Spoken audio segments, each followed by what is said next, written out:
자, 다시 보겠습니다. 자, 그래서 우리 이제 드디어 직권을 하게 됐고요. 직권은 일반원에 비하면 공부 내용도 공부하는 것도 편할 거고, 문제 풀 때도 편할 거예요. 그래서 확실하게 잘 기억만 해주시면 되겠습니다. 일단은 하기 어렵죠. 아주 아주 편할 겁니다. 자, 1학년 때 한 거보다도 쉬울 거야. 그러니까 집중만 잘해서 들어주세요. 자, 지구계부터 해보겠습니다. 이제 직권을 할 거예요. 우리 직권이라는 걸 할 건데, 직권이 뭔지 하기 전에 지구계를 할 거고요. 여기서 개는 시스템이라는 얘기입니다. 지구 시스템인 거예요. 그러니까 지구를 이루고 있는 여러 시스템이라고 생각하시면 되고요. 그래서 내용은 밑줄 지구를 이루며 서로 영향을 주고받는 구성 요소들의 집합을 지구계라고 할 겁니다. 그러니까 지구를 이루고 있는 여러 요소들을 다 합쳐서 지구계라고 부를 거다라는 거고요. 지구계에는 뭐가 있냐? 직권, 수권, 기권, 생물권, 외권이 있고요. 그 중에 직권이 지구 표면과 지구 내부.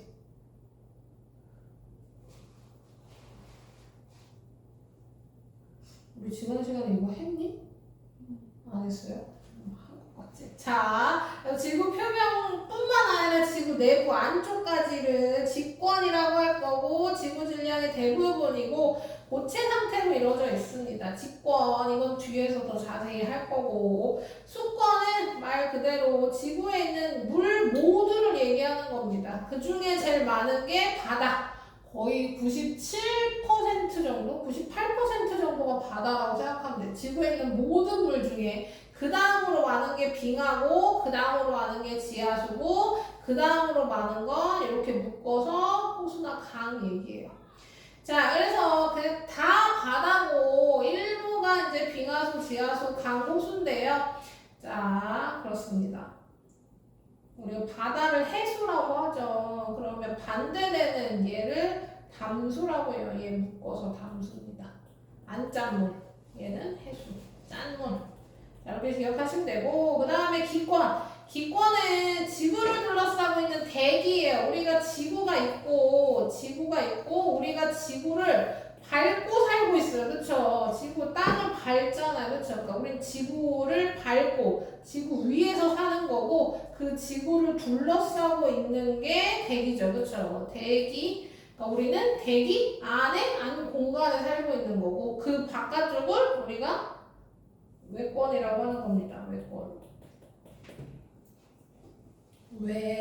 우주. 그러니까 우리가 보통 우주라고 표현하는 거. 그래서 대기가 기권이고요. 여기 기권. 자, 대기가 그러니까 공기가 곧 산소라고 착각하는 경우가 많은데요. 공기는 질소, 산소, 이산화탄소 등과 같은 여러 기체가 모여 있는 겁니다. 그 중에 제일 많은 게 질소고, 그 다음으로 많은 게 산소인 거예요. 질소 78%, 산소 21%. 그래서 거의 대부분 질소가 산소고, 여기서 비와 바람 등과 같은 기상현상이 일어나는 거고요. 생물권은 살아있는 생물 얘기하는 거예요. 생물. 그래서 공간을 얘기하는 게 아닙니다. 생물권은. 지금 여기는 다 공간이잖아요. 그렇죠? 얘는 공간을 얘기하는 게 아니고, 생물권은 직권에도 있고, 수권에도 있고, 기권에도 있고, 그렇죠? 분포한다. 외권엔 없죠. 아직까지 외권에 우리 생물이 발견한 게 없어요. 그리고 외권은 어차피 지구 안쪽도 아니니까 외권, 기권 바깥쪽의 우주 환경입니다. 물론 우리도 우주 안에 있는 거긴 하지만 우리 빼고 나머지 외권, 태양이랑 달이 지구에 영향을 많이 미치잖아요. 특히 태양 같은 경우에는 빛과 열을 주기 때문에 얘가 빠지면 지구 시스템을 얘기할 수가 없어. 그쵸? 그래서 외권도 지구계에 포함된다. 이렇게 생각하시면 됩니다. 지구 바깥쪽에 있다고 빠지는 게 아니라. 자, 그래서 이렇게 다섯 가지 직권, 수권, 기권, 외권, 생물권이 서로 영향을 주고 받는다. 이게 지구계고, 지구계는 영향을 주고 받는 걸 얘기해 봅시다. 자, 뭐 얘기해 볼까요? 화산 폭발 얘기해 볼까요? 화산이 폭발한다는 거 직권에 대한 문제야. 그쵸? 땅이 폭발해서 솟구쳐 올라. 근데 폭발하면 뭐가 날리냐면 화산재라는 게 날리죠. 화산재가 날리면 햇빛을 가려서 기온이 낮아져요. 그러면 그건 기권에게도 영향을 미치죠. 그 백두산 폭발할 거라는 얘기 들어봤어요. 백두산이 곧 폭발한대. 여기서 곧이란 얘기는 당장 다음 주일 수도 있고요. 한 100년까지 봅니다. 100년, 다음 주부터 100년까지를 곧 폭발한다는 표현을 100년 넘었나? 50년? 하여튼 범위가 되게 넓어요. 어쨌든 백두산은 폭발할 거야. 폭발에 준비를 하고 있어서요. 당장 금방 폭발해도 이상하진 않습니다만 뭐 당장 내일 폭발하진 않겠지만 어쨌든 곧 폭발할 거예요. 그리고 한라산은 폭발할 기미를 보이지 않아요. 아마 사화산으로 분류될 겁니다. 그러니까 이제는 폭발을 하지 않는. 그래서 백두산이 폭발한다고 칩시다. 백두산이 우왕 하고 폭발해요. 그러면 뭐 백두산이 폭발하면서 뭐 용암이 흘러나오고 막 지진이 일어나고 뭐 화산재가 날리고 하면 우리나라에 엄청난 영향을 미칠 것 같지만 사실 생각보다는 우리나라에 엄청난 큰 영향을 미치진 않을 거예요. 워낙 멀기도 하고 아마 지진의 여파는 좀 있겠죠. 용암이 우리나라에 영향을 미칠 리 없고요. 용암은 북한 자체도 피해가 그렇게 크진 않을 거예요. 북한에서도 되게 사이드에 있으니까. 뭐 화산재가 문제인데요. 화산재가 제일 문제인데요. 화산재는 운명에 맡겨야 돼요. 그리고 기본적인 바람은 우리나라로 불어오지 않기 때문에 화산재가 우리나라가 제일 가까이 있음에도 불구하고 제일 큰 피해를 입진 않을 겁니다.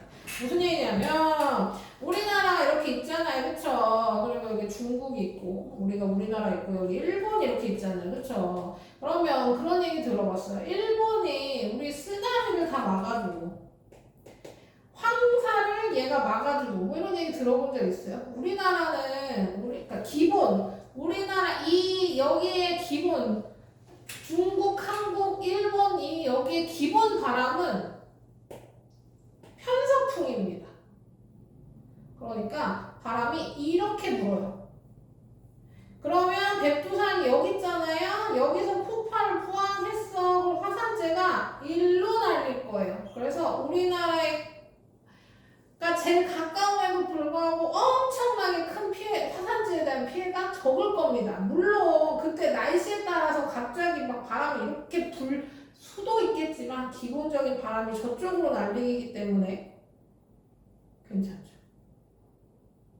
상관 아예 없진 않겠지만 생각보다 피해가 그렇게 크지 않을 수 있다. 그거 알아요? 우리 일본에서 대지진 일어나서 방사능 유출됐잖아요. 그쵸? 그건 들어봤죠. 그게 여기 있는 발전소였거든요. 원자력 발전소. 그래서 얘도 방사능이 일로 날렸어요. 우리가 제일 가까움에도 불구하고 뭐 했어요? 우리나라는 한 바퀴 돈 방사능을 맞았어요. 지구를 한 바퀴 돌아서 맞았어요. 그럼에도 불구하고 방사능 수치가 생겼습니다. 태평양은 방사능 완전 노출됐겠지. 자, 어쨌든 그렇습니다. 이렇게 길게 한 얘기는 아니었는데. 자, 그 다음에 강물의 영향으로 강 주변의 지형이 바뀌는 건 수권이 직권한테 영향을 미치는 거죠. 자, 봐봐. 한강 가봤어요? 한강 가서 자전거 타고 라면 먹고 해봤어요. 자, 한강을 가면 우리가 가서 한강을 쳐다보면 한강이 이렇게 흐른단 말이야. 이렇게 흘러. 그리고 여기 뭐 자전거 도로 있고 막 여기 막 이렇게 있죠. 그러니까 이렇게 돼 있지만 우리가 가서 보면 한강이 마치 일자처럼 보이지만 드론으로 한강 전체, 서울 전체를 찍으면 한강이 이렇게 흐릅니다. 꾸불꾸불해요. 꾸불꾸불한데 우리는 요 면만 봐서 일자로 보이는 거지. 어쨌든 강이 꾸불꾸불해. 그리고 우리 한강은 정비를 해놨기 때문에 여기서 멈췄습니다. 모양이 변하지 않아요. 근데 아마존 생각해봐요. 아마존에서는 강이 이렇게 흐르면 강이 일자로는 거의 안 흘러요. 왜냐하면 속도차 때문에. 그러면 여기 여기가 더 빠르고 여기가 더 빠르고 여기가 느려지기 때문에 여기는 계속 땅이 깎이고 여기에 계속 쌓여요.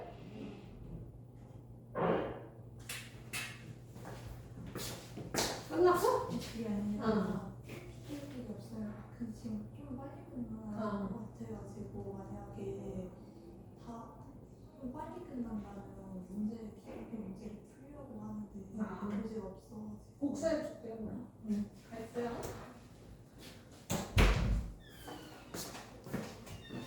자, 그래서 깎여요. 여긴 깎이고 여긴 쌓이고 여긴 깎이고 여긴 쌓이고 여기 깎이고 여기 쌓이면서 강이 이렇게 구불구불해집니다. 그래서 어떻게 되냐면 점점 이렇게 흐르던 애가 이렇게 흐르게 되고 이렇게 흐르게 돼요. 자, 그래서 이렇게 흐른다고 봅시다. 이렇게 꾸물꾸물해지는 거야. 그러면 처음에 이렇게 흐르던 이거 너무 있잖아요. 요렇게 흐르던 강이 이렇게 되는 거야. 그러면 얘랑 가까우니까 비가 많이 오면 강이 범람해서 강이 이렇게 만납니다. 우리 옛날에 한강이 있어요. 한강. 옛날에 아니 지금도 한강이 있죠. 그렇지? 한강이 있어요. 그리고 여기를 이 강 밑에를 강남이라고 부르고 이 위에를 강북이라고 불러. 알죠? 서울이 이렇게 있으면 한강 기준으로 강남. 그러면 옛날에 한강이 이렇게 흐르고 여기에 뭐가 있었냐면요. 잠실이라는 애가 있었어요. 물론 옛날에는 이름이 잠실은 아니었습니다. 지금 현재 잠실 알죠? 알아요?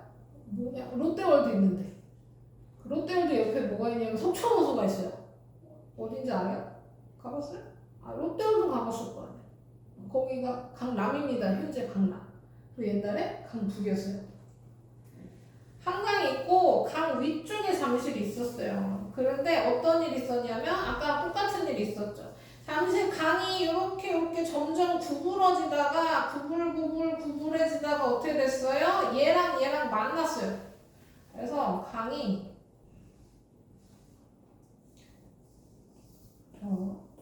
이렇게 흐르고 있었어. 그래서 강보다 위에 잠실이 있었어요. 근데 아까 얘기한 대로 비가 많이 와서 얘가 너무 가까워진 나머지 여기가 이어졌어요. 그래서 이렇게 된 거죠. 여기가 이어지고 여기 이렇게. 혹시 지금 조금만 기다려주세요. 앉아있어요. 이렇게 됐어. 잠실이 그럼 뭐 한 거예요? 지금 여기 물에 갇힌 거예요. 그래서 공사를 한 거죠. 공사를 할 때 뭐 했어요? 얘를 메웠어요. 얘는 지금 강이 흐르고 있으니까 여기를 두고 얘를 메웠어. 메우다가 남겨놓은 게 석촌호수인 거고 여기에 롯데월드가 생긴 거죠. 그래서 원래는 강 두 개였는데 강남으로 바뀌었습니다. 자, 어쨌든 이게 중요한 게 아니라 어쨌든 강물의 영향으로 지형도 변한다. 그런 거죠. 그래서 서로 영향을 계속 주고받는다. 그런 얘기입니다. 자, 그러면 지구계 문제 조금 풀어볼게요. 지금 62쪽에 내가 동그라미 친 것만 요거랑 풀어보세요. 풀고 있어요.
지구계 서로 영향을 주고받는 지구를 이루는 구성 요소들의 집합 지구계. 직권은 지구 표면과 지구 내부, 수권은 지구에 있는 물, 대기는 기권. 지구에 사는 모든 생물의 생물권, 기권 바깥쪽의 우주는 외권이라고 합니다. 지구 바깥이래요, 외권. 자, 선으로 쫙 짜봅시다. 직권은 지구의 질량을 대부분 차지하는 거, 수권은 물이죠, 물. 바다가 대부분 차지하고요. 기권은 기상현상이 일어나는 곳, 생물권은 직권, 수권, 기권에 걸쳐 분포하고, 외권은 태양, 달의 전체를 포함한다. 아유, 미안해요. 이번 아직 안 배웠네요. 자, 앞으로 갈게요. 61조. 자, 이제 직권에 대한 공부를 할 겁니다. 직권은 뭐라고 여기 나와 있었냐면, 직권은 지구 표면과 지구 내부라고 돼 있어요. 그렇죠? 지구 내부. 그래서 이 지구 내부를 이제 조사할 건데요. 우리가 지구 내부를 조사하려면 가장 좋은 방법은 뭐냐면 직접 가보는 거죠. 그래서 땅을 팔 겁니다. 땅속에 직접 뚫고 들어가 지구 내부를 조사하는 거를 시추라고 해요. 시추법, 시추라고 합니다. 땅을 파요. 시추. 근데 실패했습니다. 자, 일단 실패했어요. 그리고 화산 분출물 조사는 우리 화산이 폭발한다는 얘기는 지구 안쪽, 지각 안쪽에 있는 물질들이 밖으로 나온다는 거니까 그때 지구 내부를 조사하는 방법이 있죠. 자, 얘는 정확한 정보를 얻을 수는 있지만 한계가 있습니다. 무슨 얘기냐면 우리가 지각이 제일 얇은 부분이 5km 정도 되고요. 두꺼운 부분은 약 35km 정도 돼요. 근데 여기가 왜 얇냐면요. 여기 왜 얇냐면 바다 밑이라 그렇습니다. 바다 밑에 있는 해양 지각은 좀 얇고요. 우리가 살고 있는 대륙 지각은 좀 두꺼워요. 그리고 여기에 대륙도 낮은 부분이 있고 높은 부분이 있을 거 아니에요. 산처럼 높은 부분은 더 두꺼워요. 그래서 그 부분이 제일 두꺼운 부분이 약 35km 정도 됩니다. 이렇게 위로 많이 솟아오르면 밑으로도 두껍고요. 밑으로 얇으면 아래로 얇아서 제일 얇은 부분. 그래서 땅을 팠는데 이제 적당한 데를 팠겠죠. 제일 깊이 판 게 어디냐면요. 위치 모르겠지만 11에서 13km 정도를 팠어요. 이게 인간이 제일 인공적으로 깊이 판 구멍입니다. 그럼 뭐 했어요? 땅을 못 뚫었어요. 그래서 우리는 지각 위쪽 더 안쪽에 부분은 직접 본 적이 없다. 시춘 실패했어요. 그리고 화산 분출물 조사도 우리가 화산이 폭발하면 어디가 나오는 거냐면 우리 여기가 밑에가 멘틀이라는 건데요. 멘틀이 뜨거워 지각보다. 그래서 멘틀 때문에 지각이 좀 녹을 거란 말이죠. 그게 우리가 얘기하는 마그마인 거예요. 그래서 얘네들이 나오는 거기 때문에 더 안쪽까지 알 수는 없어요. 그래서 한계가 있다는 표현을 하는 겁니다. 그러면 우리가 지각 내부는 어떻게 생겼냐면요. 제일 바깥쪽에 여기 이 껍데기 이렇게 짤게 있는 이 부분이 지각이에요. 그래서 지각은 굉장히 얇습니다. 그 다음 그 지각 밑에 멘틀 밑에 핵이 있는데 핵을 두 개로 나눈 거예요. 외핵과 내핵으로 나눴어요. 그래서 이렇게 네 개의 층으로 분류합니다. 그럼 이거 어떻게 하느냐? 우리 땅 파서 여기 지금 이 얇은 거 있죠? 이 검은색 이 얇은 것도 하나 못 팠는데 지금 이 안에 4개의 층으로 이루어진 거 어떻게 알았냐? 지진파 분석으로 알았습니다. 지진파 분석. 지진파를 분석했어요. 연구를 통해 알아낸 거예요. 직접 본 게 아니라 어떻게 알아낸 거냐면 지진파가 뭐냐면요. 지진이 일어났을 때 일어나는 파동이에요. 지진파는. 자, 봐봐. 여기서 지진이 일어났다고 합시다. 여기서 지진이 일어나요. 그러면 여기 있는 사람이 느끼겠지? 땅이 흔들리는 게 느낄 거란 말이야. 그러면 얘만 느끼는 게 아니라 지진파는 온 지구로 퍼져나갈 겁니다. 이렇게. 자, 그러면 여기 있는 사람은 지진을 못 느끼죠. 너무 머니까. 지진이 여기서 일어났으니까 이 사람은 못 느껴. 근데 여기 설치된 지진계는 느낀다는 얘기입니다. 지진계가 느껴요. 얘가 여기서 오는 지진파를 분석했더니 뭐 한다는 얘기입니까? 얘도 우리 1학년 때 빛 했잖아요. 그쵸? 빛. 기억나요? 빛. 1학년 때 한 게 아니라 그렇죠. 1학년 때 한 건 아니지만 빛을 했어. 1학년 공부할 때 빛을 했죠. 그때 뭐라 그랬냐면 속도가 달라지면 꺾인다. 그 빛에 굴절할 때 속도가 달라지면 꺾인다고 했습니다. 얘도 마찬가지예요. 다른 물질을 만나면 얘가 속도도 달라지고 좀 꺾여요. 굴절합니다. 이걸로 층을 나눈 겁니다. 지진파가 가다가 다른 물질을 만나서 속도가 갑자기 확 변하면서 꺾여. 이걸로 층을 나눈 거예요. 그래서 지각, 멘트, 외핵, 내핵을 구별했고요. 그 다음에 지진파에 P파라고 하는 애랑 S파라고 하는 애를 구별하는데요. P파는 얘가 이렇게 흔들려. 얘가 땅이에요. 땅이 이렇게 흔들려. 이렇게 흔들려. S파는 뭐예요? 이렇게 흔들려. 그러면 지진이 여기 일어나서 여기로 파동이 전달될 때 얘는 이렇게 흔들리면서 앞으로 가고요. 그 다음에 S파는 이렇게 흔들리면서 앞으로 가요. 손으로 할까 그냥? 이렇게 흔들리면서 앞으로 가는 거고요. S파는 이렇게 흔들려. 물결처럼. 그럼 누가 더 빠르겠어요? 이렇게 흔들리면서 앞으로 가는 게 빠르겠죠. 그래서 P파가 먼저 도착하고 S파가 나중에 도착해요. S파의 특징이 뭐냐면요. S파는 고체만 통과합니다. 액체는 통과 못해요. 무슨 얘기예요? 지진이 S파는요. 태평양을 못 건너요. 여기가 태평양 바다면요. 여기서 일어난 지진에서 여기는 S파가 안 와. 근데 여기 있는 지진계도 분석을 했더니 P파는 도착하는데 S파가 안 와. 그래서 보니까 S파가 어디서 끊겨요? 오다가 외핵에서 끊겨. 여기서 막 와. 그럼 외핵은 액체인가 보다. 추정입니다. 책에 외핵을 액체로 추정하는 이유는 S파 통과하지 못하기 때문인데 왜 추정이라고 붙냐면요.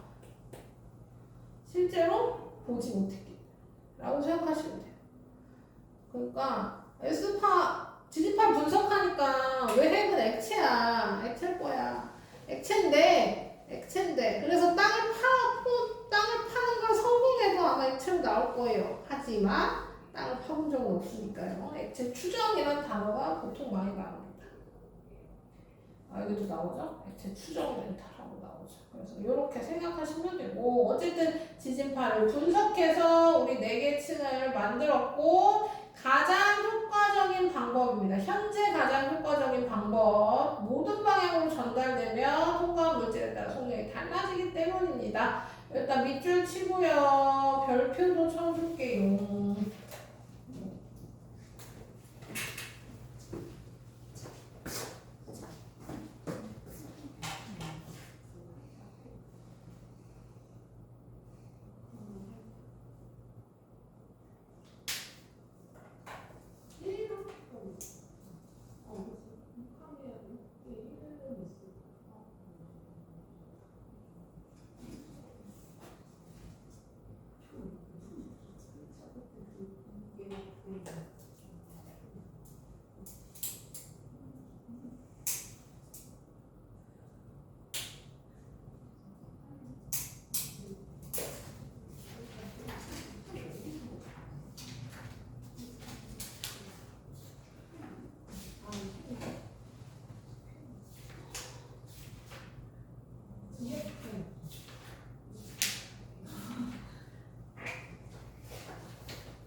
자, 그래서 가장 효과적인 방법이라는 거 알아두시고 그 다음에 이제 층 보겠습니다. 지각 렌틀 외행 대해. 잠깐만요.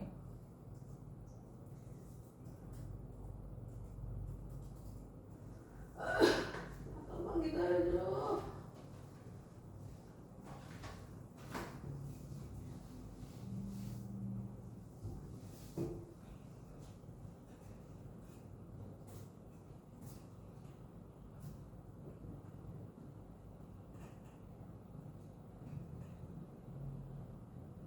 우리 언제 수업 시작했는지 기억 안 나죠?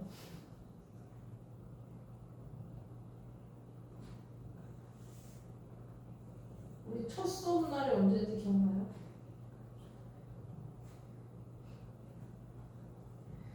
아,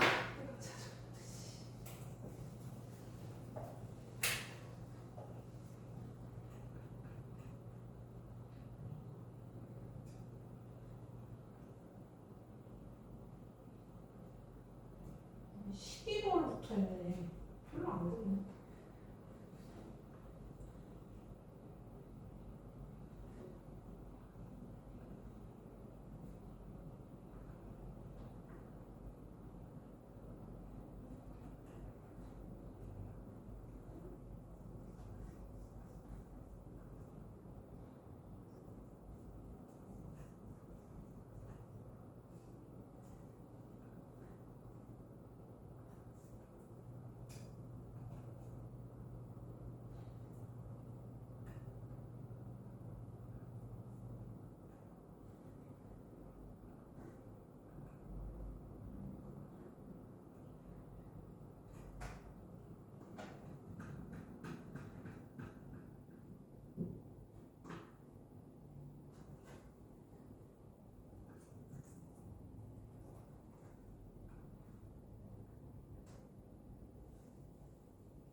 자, 그래서 지각 멘트를 해내는 진입파를 분석해서 나눴고 그게 지금 현재 가장 효과적인 방법이라는 거. 그래서 지각을 먼저 보시면 아까 얘기했듯이 얇은 부분과 두꺼운 부분으로 나눌 겁니다. 그래서 해양 밑에 있는 바다 밑에 있는 지각이 얇고 대륙 지각은 두껍다. 그래서 전체적으로 보면 지구에서 가장 얇은 부분이고요. 멘틀은 그 지각 밑에 부분이고요. 제일 부피가 큽니다. 약 전체 부피의 80% 지각보다 밀도가 큰 고체 상태의 암석으로 이루어져 있다.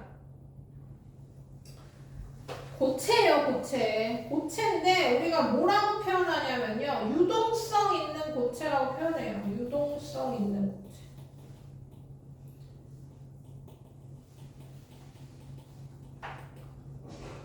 움직인다.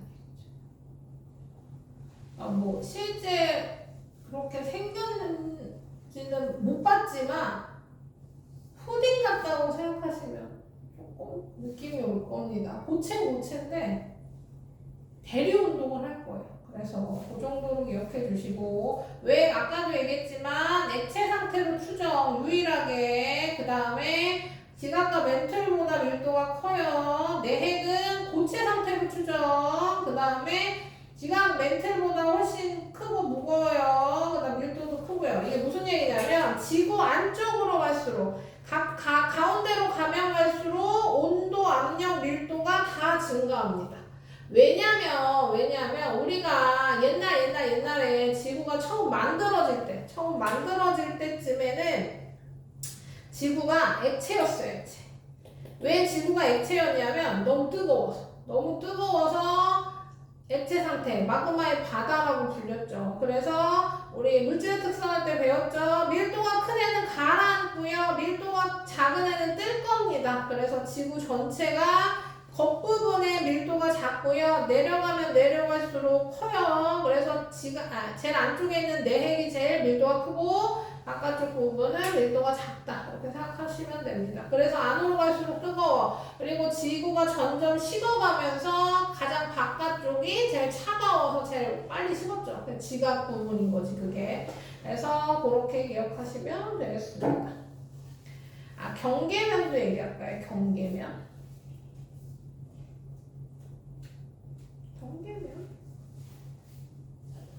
경계면 이름이 책에는 따로 안 나왔는데요. 여기만 경계면 이름 기억할게요. 여기 지각과 멘틀의 경계면 이름을 모호면이라고 할 겁니다. 모호면.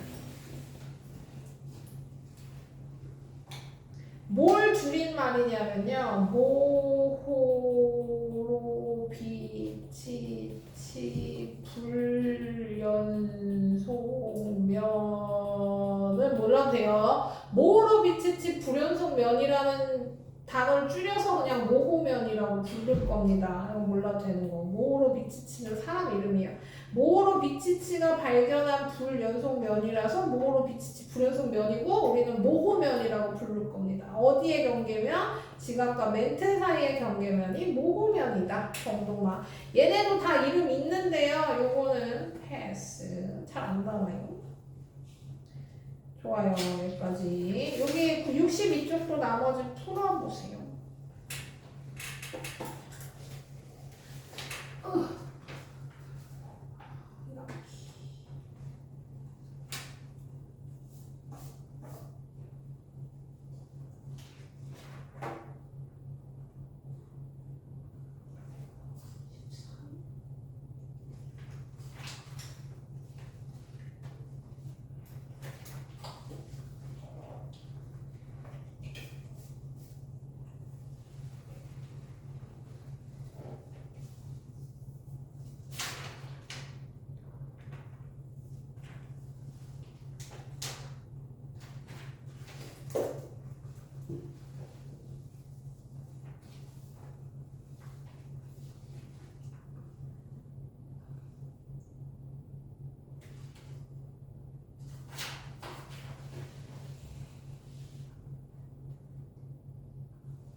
볼게요.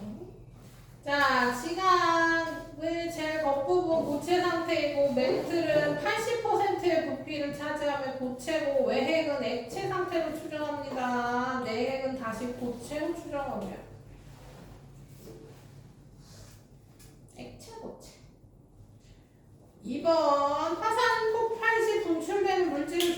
건 직접입니다. 직접은 두 개예요. 화산 분출물 조사랑 그 다음에 시추 직접 하는 거. 간접은 지진파 분석이라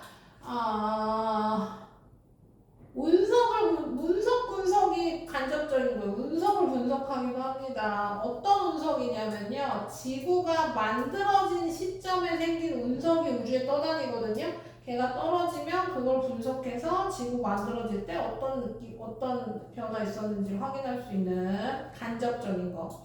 시추는 지구 내부 전체를 알아낼 수 없어요. 우린 땅을 그렇게 깊게 파본 적이 없습니다. 지구 내부를 조사하는 효과적인 방법은 지금 현재 지진파 분석. 자, 3번. 직권의 층상 구조를 기호를 쓰래요. 가장 큰 부피를 차지하고 있는 건 멘트. 암석으로 된 겉부분은 지각. 철과 니켈 등 밀도가 큰 무거운 물질로 이루어져 있는데 액체인 건 C 외핵이고 고체인 건 D 내핵이다. B, A, C, D. 됐습니까? 여기는 뭐 나는 내용도 많고 그쵸. 자 이제 광물 할게요. 광물. 암석을 이루는 광물이에요. 그러니까 암석을 이루고 있대 광물이. 암석이 돌이라고 생각하면 됩니다. 암석이 돌이야. 그럼 우리 지금 뭐 하고 있었어요? 직권 배우고 있었어요. 그쵸? 지각 멘트 왜 넥을 배우고 있는데 갑자기 왜 돌이라고 생각하실 수 있지만 그 지각을 이루고 있는 게 암석입니다. 우리 지금 겉부분 껍데기 땅은 돌로 이루어져 있고요. 그 암석을 이루고 있는 게 광물. 그래서 지금 배울 게 이 광물이고 그 다음에 광물은 뭐 원소로 이루어져 있죠. 우리 모든 물질은 원소로 이루어져 있으니까 이건 안 나오니까 빼고. 자, 그래서 얘가 제일 작은 거고요. 얘가 제일 큰 단위라고 생각하시면 됩니다. 자, 그래서 지각의 구성 여기 밑줄 칠까요? 직권의 가장 바깥 부분인 지각은 단단한 암석으로 이루어져 있고 암석은 여러 가지 광물로 이루어져 있다. 그러니까 우리 돌을 보시면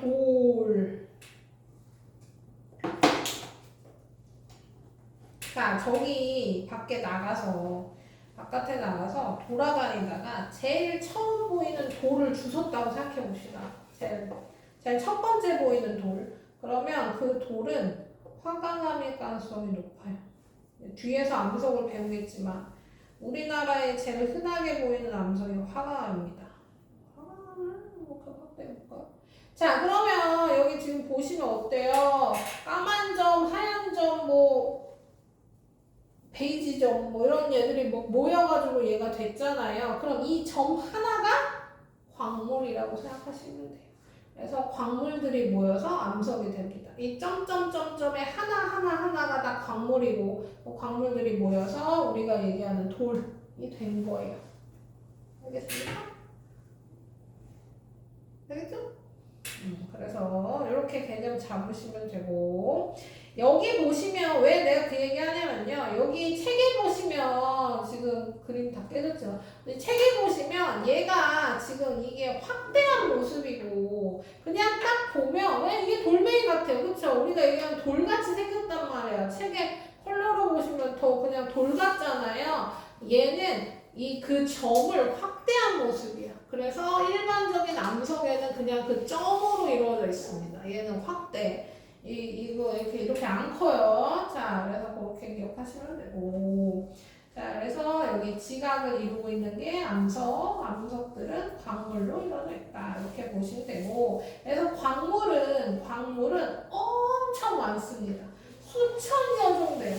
암석을 이루고 있는 알갱이 수천여 종 됩니다. 그럼 이 수천여 종을 우리가 다 배울 거냐? 그렇지 않죠. 그래서 여기도 밑줄 칠게요. 조항광물이라 그래서 광물 중에 암석을 이루는 주된 광물, 그러니까 주로 쓰이는 광물들만 배울 거예요. 걔가 조항광물입니다. 밑줄 쳐주세요. 광물 중에서 암석을 이루는 주된 광물, 주요 광물만 배울 거고요. 자, 그 다음에 또 뭐가 있어요? 많은 거. 제일 많은 게 장석이고요. 두 번째로 많은 게 석영이에요. 그래서 장석이 제일 많고 두 번째가 석영이다. 를 외웁니다. 그리고 이 두 개는 색깔이 밝다. 여기까지 외울 겁니다. 아니 누가 수업 중에 전화래요. 여보세요. 왜? 몇 시까지냐고요? 아 오늘은 2시까지. 다음 주부터 1시까지. 알았어요. 숙제 잘 해봐. 네. 자, 그래서 밝은색 광물이 석영, 장석. 제일 많은 건 장석, 두 번째로 많은 건 석영. 자, 여기서 밝은색 광물이라는 걸 기억해야 되는 이유가 뭐냐면요. 밝은색 광물이 많이 포함된 암석은 밝은색 암석이 될 거고요. 어두운색 광물이 많이 포함되면 어두워질 겁니다. 당연한 얘기죠. 어두운 점들이 많이 모여 있으면 전체도 어두울 거고 밝은색 점이 많이 모여 있으면 전체도 밝겠죠. 그래서 밝은색 광물이 많이 모여져 있으면 밝을 거고요. 암석이 뭐 이런 것도 기억해 주시고 어쨌든 우리 지금 외워야 될 건 뭐예요? 광물 중에 제일 많은 게 장석이고 두 번째로 많은 게 석영인데 장석과 석영 둘 다 밝은색이다. 이렇게 기억해 주시면 되겠습니다. 자, 이제 광물의 특성 할 거예요. 우리 앞에서 뭐 했어요? 물질의 특성 했잖아요. 그쵸? 물질의 특성은 물질의 고유한 양이고 물질을 구별할 수 있다. 그럼 광물의 특성은 뭐예요? 광물의 고유한 특성이고 걔를 구별할 수 있습니다. 그러니까 결국 광물의 특성을 이렇게 구별하는 이유는 광물을 분류하게 해서요. 분류. 인간들이 제일 좋아하는 거, 분류. 이름 붙이고 이렇게 나눠 놓는 거, 그쵸? 그거 하려고 이 특징들을 다 정리해 놓은 겁니다. 그래서 방금 얘기했듯이 색이 첫 번째 특징이고요. 밝은색 광물의 석영, 장석, 어두운색 광물은 나머지라고 기억하시면 돼요. 물론 다 외우시면 더 좋지만 이렇게만 기억하셔도 됩니다. 자, 근데 색이 하나 더 나와. 조근색이라고 나옵니다. 조근색. 그냥 색은 뭐냐면요. 겉보기 색이에요. 겉보기 색. 그냥 보이는 색깔이고 그럼 좋은 색은 뭐냐. 가루색입니다. 광물색, 가루색. 근데 왜 이름이 조근색이냐. 좁은 판에 긁었을 때 나타나서 좋은 색이에요. 별거 아니에요. 그래서 안쪽 색을 좋은 색이라고 생각하시면 됩니다. 좋은 판은 또 뭐냐 그럼 그냥 도자기 판이야. 하얀 도자기 판에 광물을 긁으면 색깔이 나타나는데 그 색 이름이 좋은 색. 그리고 이 좁은 색이 광물을 구별하는데 많이 이용해요. 그래서 좋은 색은 암기를 해주셔야 됩니다. 외울 거예요. 이 부분 암기. 자, 봐봐. 우리가 금 있잖아요. 금. 우리 금 알잖아요. 금은 노란색이야. 겉보기 색이 노란색이란 말이야. 근데 좋은 색도 노란색입니다. 그러니까 겉이랑 안이랑 색깔이 똑같아. 근데 황동석이랑 황철석은 겉보기 색이 다 노란색입니다. 그러니까 금, 황동석, 황철석은 다 겉보기 색이 노란색이야. 겉으로 보면 구별이 잘 안 돼요. 하지만 좋은 판에 긁어보면 금은 그대로 노란색이지만 황동석은 녹흑색. 녹흑색이면 뭐예요? 녹색이랑 흑색, 검은색이 섞인 색이 녹흑색입니다. 황철석은 좋은 색이 검은색이에요. 그러니까 겉으로 보기엔 다 똑같아 보이던 애들을 좋은 판에 긁어봤더니 색깔이 다 다르게 보이더라. 이런 얘기입니다. 그 다음에 자철석, 저철석, 흑은모도 겉으로 보기엔 다 까매요. 까만색이지만 여기 되게 특이한 애가 있죠. 흑은모는 겉으로 보기에는 까맣지만 긁어보면 하얀색의 가루가 나타납니다. 흰색이에요. 적철석은 적갈색이래요. 적갈색은 적색이면 붉은색이고요. 붉은색이랑 갈색이랑 섞은 게 적갈색입니다. 그 다음 자철석은 검은색. 그래서 겉으로 보기엔 다 검은색으로 보이지만 자철석 검은색, 적철석 적갈색, 흑은모 흰색으로 좋은 색은 다르다. 구별할 수 있다. 이런 얘기입니다. 내용 자체가 어렵진 않지만 뭐예요? 왜 이렇게 좀 많죠? 그래서 좋은 색 정도는 암기해 주셔야 되고 아까 얘기한 대로 밝은 색은 그냥 색은 밝은 것만 구별해서 기억해 주시면 되고 자, 그 다음에 굵기. 굵기는 단단하고 무른 정도를 얘기합니다. 그러니까 단단한 거 얘기하는 건데요. 이렇게 생각하시면 돼요. 내가 광물을 잡는 거야. 하나는 한쪽엔 석영을 잡고 한쪽에는 방해석을 잡아. 그리고 서로 이렇게 긁는 겁니다. 이렇게 긁으면 어때요? 한쪽은 긁힐 거고 한쪽은 안 긁겠죠. 그러니까 하나는 상처가 안 나고 하나는 상처가 났어. 상처 난 쪽이 약한 거, 상처 낸 쪽이 강한 거. 이렇게 분류한 게 굵기입니다. 상대적으로 긁어본 거죠. 그래서 서로 긁어서 비교할 거고 긁히는 쪽, 흠집이 생기는 쪽이 무른 거, 긁은 쪽이 강한 거 이런 식으로 분류한 겁니다. 그래서 석영이랑 방해석이랑 긁으면 방해석이 긁힌다. 석영이 방해석보다 단단하기 때문에 간단해요. 그냥 아니면 그 무엇이냐 석고 알아요? 석고? 석고는 언제 봤어? 그 미술 학원에 있는 그 동상들 있잖아요. 미술 학원 다녔어요? 다녀본 적 있어요? 없어? 학교 미술실 있어요? 학교 미술실 없어요? 아, 요즘에 학교 미술실이 없어. 우리는 있었는데 이상하네. 자, 뭐냐면요, 본 적 있을 거예요. 뭐라고 쳐야 나올까? 미술학원 왜안 나와? 흉상. 이거 얘기하는 겁니다. 이런 거. 미술학원에서 이런 걸로 이제 이렇게 스케치 하는데, 연습할 때 이런 거 하는데요. 얘가 지금 하얗잖아요. 이 하얀 애들. 이 하얀 애들이 석고로 석고라는 애로 만들었어요. 석고. 우리 기부스 할 때 그 석고. 기부스도 만들었죠. 자, 얘네는 손톱보다 약해.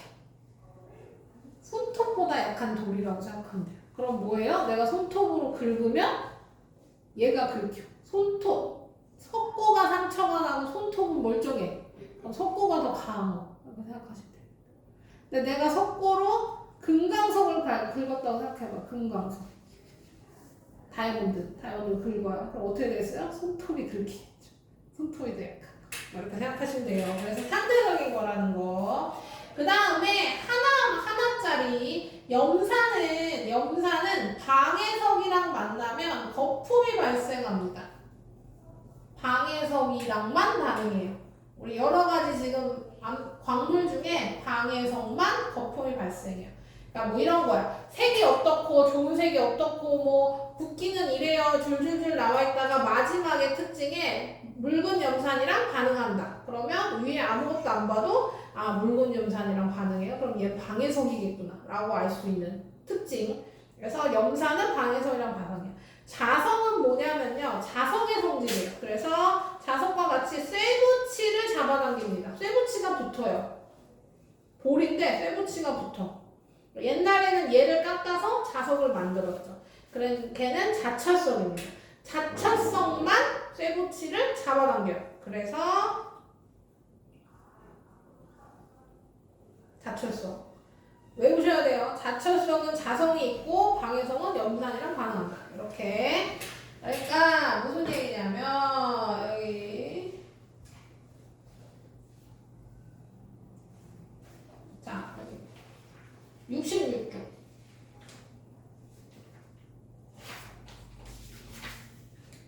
66쪽이요.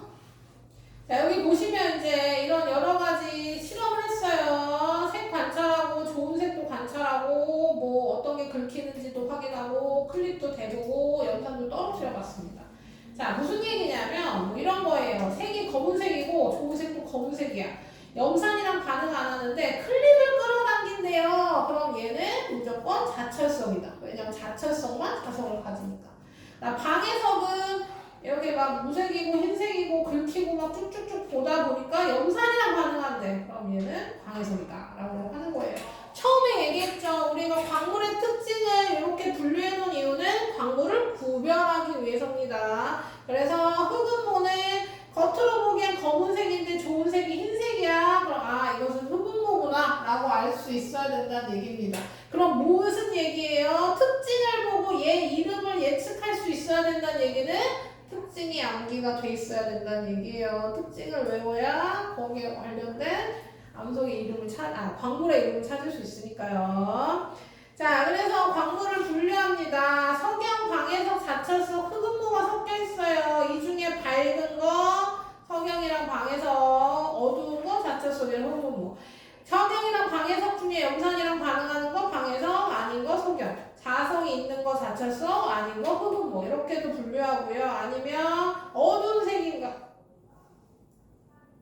어두운 색, 자철석이랑 흑은모 어둡고 그 중에 좋은 색이 검은색인 건 자철석, 아닌 거 흑은모. 어두운 색이 아닌 것 중에 서로 긁었을 때 긁히는 거 방해석, 안 긁히는 거 석영. 뭐 이런 식으로도 분류했네요. 그래서 모든 게 다 뭐다? 분류하기 위함이다. 이렇게 생각하시면 됩니다.